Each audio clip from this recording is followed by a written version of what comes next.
My life felt like one of those quiet dreams you're afraid to talk about out loud, because you think if you say it, it might disappear. For years, I had imagined my wedding day in fragments, the scent of fresh flowers, soft sunlight filtering through tall windows, the gentle weight of a veil resting on my shoulders, and at the end of the aisle, a man who chose me. His name was Ethan Cole. We met 5 years earlier at a mutual friend's engagement party. I wasn't even supposed to go. I remember standing near the drink table, feeling slightly out of place, when he walked over and asked me if I believed in soulmates. I laughed and told him that was a dangerous first question. He said, "Then I'll settle for destiny." It was corny, but he said it with such sincerity that I didn't roll my eyes. That was Ethan. Calm, intentional, observant. He didn't overwhelm me with attention. He earned my trust slowly. And for someone like me, someone who had always been cautious with her heart, that mattered. And then there was my sister, Claire, 2 years younger than me, more daring, more magnetic, the kind of woman who entered a room and immediately owned it. Growing up, people used to compare us constantly. "She's the pretty one," they'd whisper about Claire. "She's the responsible one," they'd say about me. I never felt jealous of her. I admired her. I protected her. I defended her when teachers said she was too much. I shared clothes with her, secrets, dreams. When Ethan proposed, Claire cried harder than I did. "You finally found someone worthy of you," she said. I believed her. That's why choosing her as my maid of honor felt natural, obvious. It never crossed my mind that I was inviting the storm into my own home. The wedding venue was an old estate just outside the city. Rolling hills, white stone walls, large windows that caught the sunset perfectly. We rented the entire property for the weekend. I wanted it intimate, warm, safe. The night before the ceremony, we had dinner under string lights. Laughter echoed across the patio. Wine glasses clinked. My father told embarrassing childhood stories. My mother kept tearing up. Ethan seemed relaxed, charming. Claire floated around in a silk robe, helping adjust decorations, hugging guests, laughing. But once, just once, I saw something. She leaned close to Ethan while I was speaking to a cousin. Too close. He didn't move away. Their conversation ended quickly when I looked at them. I told myself I was imagining it. After all, she was my sister, and he was about to become my husband. The next morning, I woke up before the sun. The room felt heavy with anticipation. For a moment, I lay still, listening to the quiet hum of the estate waking up, birds outside, footsteps in distant hallways. Then it hit me. Today, I was getting married. Claire was the first to enter my room. She carried coffee in one hand and her phone in the other. "You're not allowed to cry before makeup," she said playfully. I smiled. She looked beautiful even without effort. Her hair fell loosely over her shoulders. Her skin glowed. "You okay?" she asked. "I think so." She hesitated for a fraction of a second before answering. "Good." It was subtle, almost invisible, but something in her eyes flickered. I ignored it. Hours later, after hair and makeup were done, the moment arrived for everyone to change. Claire disappeared into the bathroom with her dress. The bridesmaids were chatting behind me when the door opened, and the air shifted. Claire stepped out, in white, not ivory, not pale champagne, white, flowing, elegant, delicate lace at the edges. The room went silent. For a second, I thought maybe the lighting was confusing me.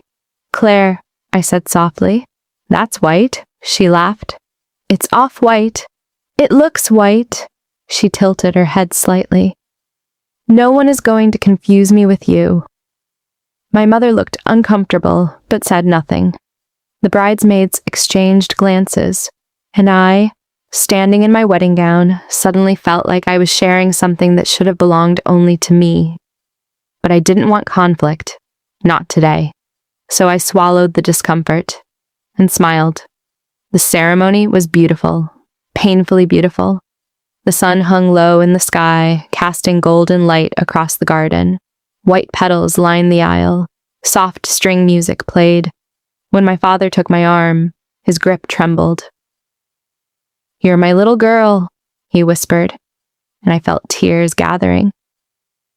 Ethan stood at the altar in a dark suit. When he saw me, his eyes filled with emotion. That part was real. I know it was. As I walked toward him, everything felt slow, dreamlike. The vows were sincere, his voice steady. "I choose you," he said. And I believed him. When I said, "I do," I meant it with every piece of my heart. We kissed. Applause erupted. Cameras flashed. I was married. The reception sparkled under fairy lights. Guests laughed. Champagne flowed. Music drifted through open windows. Claire moved constantly. She danced near Ethan. She leaned toward him during conversations. At one point, I saw her adjust his tie. My stomach tightened, but he smiled at me afterward. And I told myself again, "You're imagining things. Stop being insecure. After all, she's your sister." By the time we retired to the bridal suite, exhaustion wrapped around me like a heavy blanket. The room glowed with candlelight. Rose petals scattered across the bed. This was supposed to be the beginning of everything. I closed the door softly. Ethan loosened his tie. "I'm tired," he said. I blinked. "Tired?" "It's been a long day." He kissed my forehead, not my lips. Then he changed and slipped into bed, turning away from me. I stood there in silence, still in my gown, still expecting something. He didn't reach for me, didn't pull me close, didn't whisper goodnight. Eventually, I changed and lay beside him. The distance between us felt wider than the bed itself. I stared at the ceiling, trying not to think, trying not to feel. At some point, exhaustion pulled me under. But I didn't sleep long, because a sound woke me, a soft laugh, muffled, distant. I sat up. The bed beside me was empty. My heart began to race. I stepped onto the cold wooden floor and opened the door slowly. The hallway was dim, and then I heard it again. A whisper, a breath, a name. Ethan. It came from the guest room at the end of the corridor. Claire's room. My body went cold. No, this isn't happening. I walked slowly toward the door. The light underneath flickered. And then I heard her voice again, breathless, intimate. I pressed my hand against the wall to steady myself. Then I heard his voice. Low, close. The kind of tone that leaves no room for misunderstanding. My entire world shifted in that instant. The door opened suddenly. Ethan stepped out first, his shirt unbuttoned, his expression frozen when he saw me.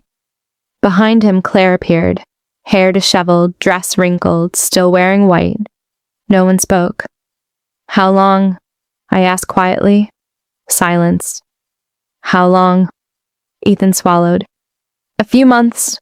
The words didn't explode. They didn't shatter the hallway. They just settled, like ash. Claire started crying. "It wasn't supposed to happen like this." I looked at her. "You wore white to my wedding." She covered her face. "I didn't plan it, but you did it." And in that moment, something inside me stopped breaking. It hardened. I turned around, walked back to the bridal suite, and locked the door. I didn't cry when I locked the bridal suite door. That surprised me. I thought I would collapse, scream, throw something, pound on the walls. But instead, I sat down slowly at the edge of the decorated bed. The same bed covered in rose petals that now looked almost ridiculous, like a stage prop, like something from a play that had gone wrong. I stared at my reflection in the tall mirror across the room. My hair was still perfect, my makeup untouched. I still looked like a bride, but I no longer felt like one. Behind the door, I could hear faint footsteps, whispering, movement. Maybe they were arguing. Maybe they were deciding what story to tell.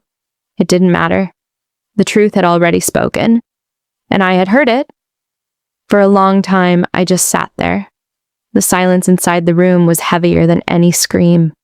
I replayed every moment of the past few months, the times Ethan said he was working late, the times Claire canceled sister nights at the last minute, the strange tension at family dinners. There had been signs, tiny cracks, but I had trusted them both too much to see them clearly, and that hurt more than the betrayal itself. The sky outside began to lighten. Dawn was coming, my wedding night was over, and so was my marriage. I stood up slowly and removed my veil. The delicate fabric slid down into my hands like something fragile that had already fulfilled its purpose. I placed it carefully on the dresser. Then I began to pack, not frantically, not angrily, methodically. Every fold of fabric felt like a decision. When I opened the door an hour later, the hallway was empty. Their guest room door was closed. I didn't knock. I didn't want explanations. Explanations are just rearranged lies. I went downstairs. The breakfast room buzzed softly with morning conversation. Coffee mugs clinked. Laughter echoed faintly. My father was reading something on his phone. Everything looked normal. The world hadn't stopped. Isn't that strange?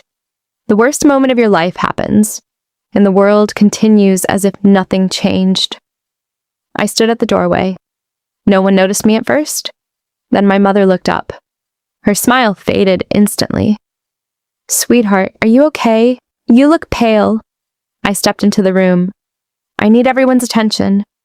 The tone of my voice made them quiet. One by one, heads turned. I didn't see Ethan. I didn't see Claire. That told me everything.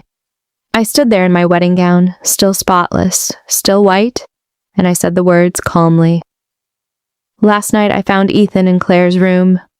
The silence that followed was suffocating. I heard them, I saw them. This wasn't a mistake, it wasn't confusion. It has been going on for months. My mother gasped and covered her mouth. My father stood up so suddenly his chair scraped against the floor. "What are you saying?" he demanded. "I'm saying," I continued steadily, "that my husband and my sister betrayed me on my wedding night." Someone whispered, "No." But no one denied it. No one defended them. Because deep down, the truth carries a weight that is impossible to argue against. My mother's eyes filled with tears. My father's face darkened with anger I had never seen before. "I will be filing for annulment," I said clearly, effective immediately. There were no dramatic screams, no thrown plates, just a room filled with shock. I looked at my parents. "I'm sorry this happened here." My father walked toward me and wrapped his arms around me. His embrace was firm, protective. "You have nothing to apologize for," he said quietly, and that was the only thing I needed to hear. I walked out of that estate without looking back, still in my wedding dress, but no longer anyone's bride. The following weeks were brutal. News travels fast when humiliation is involved. Some people sent supportive messages, others were curious. A few even had the audacity to ask what I had missed, as if betrayal requires justification. I blocked numbers, muted conversations, deleted photos, but I kept one thing, the wedding dress, not because I wanted to remember, but because I refused to let shame erase what happened. It was proof that I survived something that could have destroyed me. The annulment process moved quickly. Ethan tried to contact me at first. Apologies, explanations, long paragraphs about confusion and feelings and mistakes. I didn't respond. Claire sent one message. "I never meant to hurt you." I stared at it for a long time, then I deleted it. Meaning is irrelevant when action speaks louder. Months passed. Silence settled into my life. But silence can be powerful. In the quiet, I began to think about something I had postponed for years. My dream. Before Ethan, before wedding plans, before choosing venues and cake flavors. I had wanted to open my own interior design studio. I had the talent, the education, the portfolio, but I had postponed it because wedding planning had consumed everything. Now, I had nothing left to postpone. So I started small. One room rented above a bookstore, secondhand furniture, a simple sign with my name on it. I poured every ounce of heartbreak into creativity. I worked late nights, skipped social events, ignored gossip. And slowly, something began to grow. Clients returned, referrals increased. Within a year, I had hired my first employee. Within 2, I moved into a larger space. People stopped whispering about the wedding. They started talking about my work. That shift felt like oxygen. I heard about Claire and Ethan occasionally. They had moved in together, publicly, as if rewriting the narrative would erase the damage. For a while, they appeared happy. Social media photos, smiling faces, weekend trips.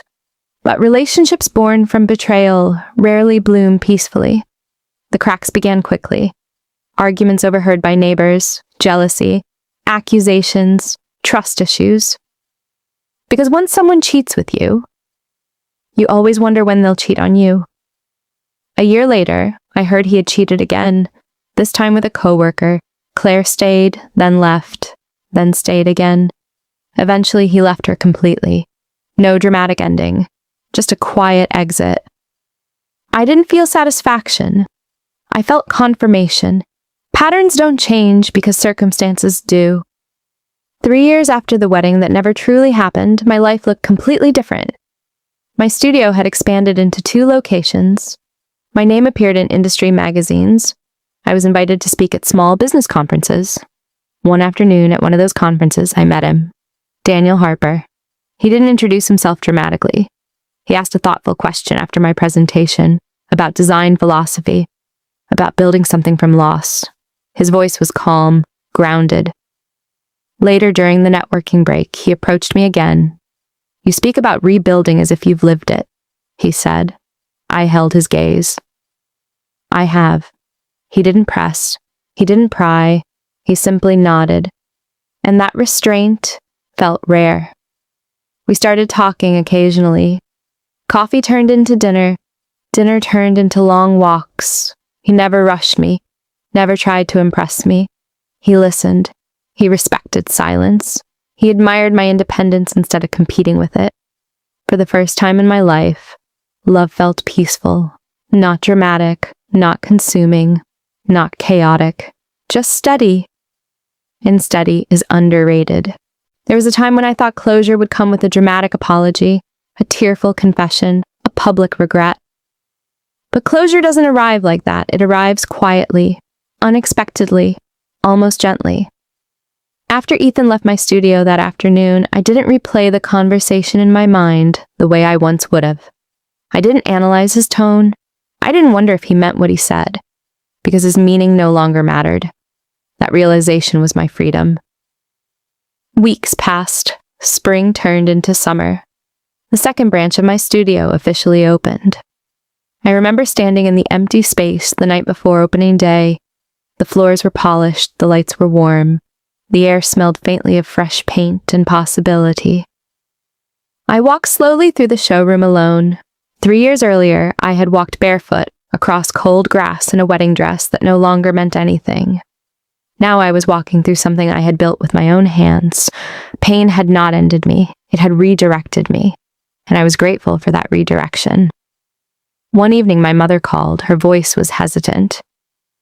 "She reached out," she said softly. I didn't need to ask who. Claire. Apparently, she had moved to another city after Ethan left her. She had tried different jobs, different circles, different versions of herself, but some mistakes follow you no matter how far you move. She asked if you would ever speak to her again. I closed my eyes. There was a time when that question would have shattered me. Now it only stirred something distant. "I don't hate her," I said honestly. "But I don't miss her either." My mother sighed. She says she regrets everything. Regret is heavy, but it doesn't reverse time. "I hope she finds peace," I replied, and I meant it. Because forgiveness doesn't always mean reconciliation. Sometimes it just means you no longer carry the weight. Later that night, Daniel and I sat on the terrace of my home. The sky melted into shades of pink and gold. The city hummed softly in the distance. He was reading a book. I was holding a cup of tea between my hands. Peace doesn't sound like fireworks, it sounds like shared silence. After a while, he looked at me. "You look thoughtful." I was thinking about how different my life could have been. He closed his book gently. "Do you wish it had gone differently?" I thought about that carefully. If Ethan had been faithful, if Claire had been loyal, if my wedding night had unfolded the way I once imagined, would I have opened my studio? Would I have grown the way I did? Would I have met Daniel? "I don't wish it had gone differently," I said finally, "because then I wouldn't be here." He reached for my hand, and that simple gesture, steady, calm, certain, felt like everything I had once thought love was supposed to be.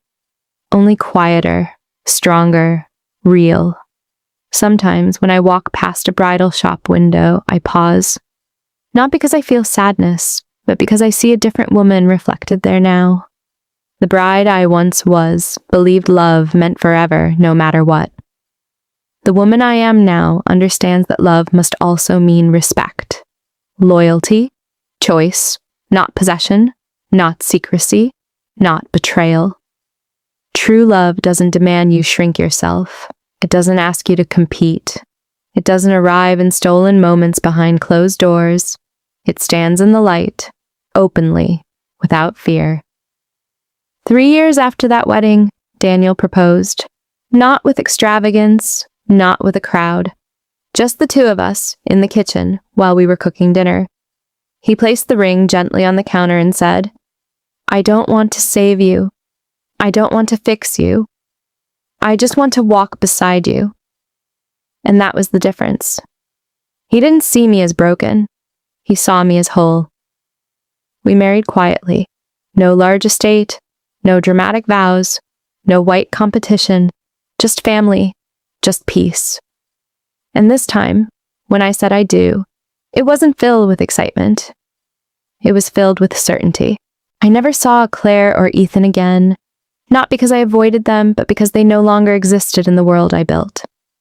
Sometimes people ask me if I trust easily now. I smile. I don't trust blindly anymore, but I trust wisely. And there's power in that. My sister wore white to my wedding, and for a long time, I thought that moment defined me. The humiliation, the whispers, the broken vows. But it didn't define me. It refined me. Because the real happy ending isn't finding someone who won't hurt you. It's becoming someone who won't stay where there is no respect.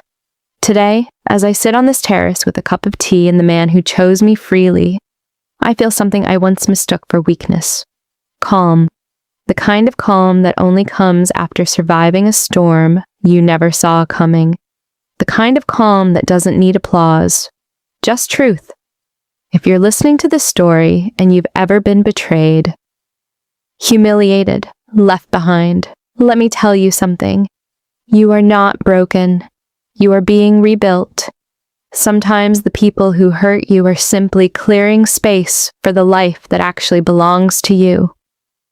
My sister wore white to my wedding, but she didn't take my future. She unknowingly handed it back to me, and that was the greatest gift she ever gave me. Did you connect with this story? Have you ever experienced betrayal that changed your life?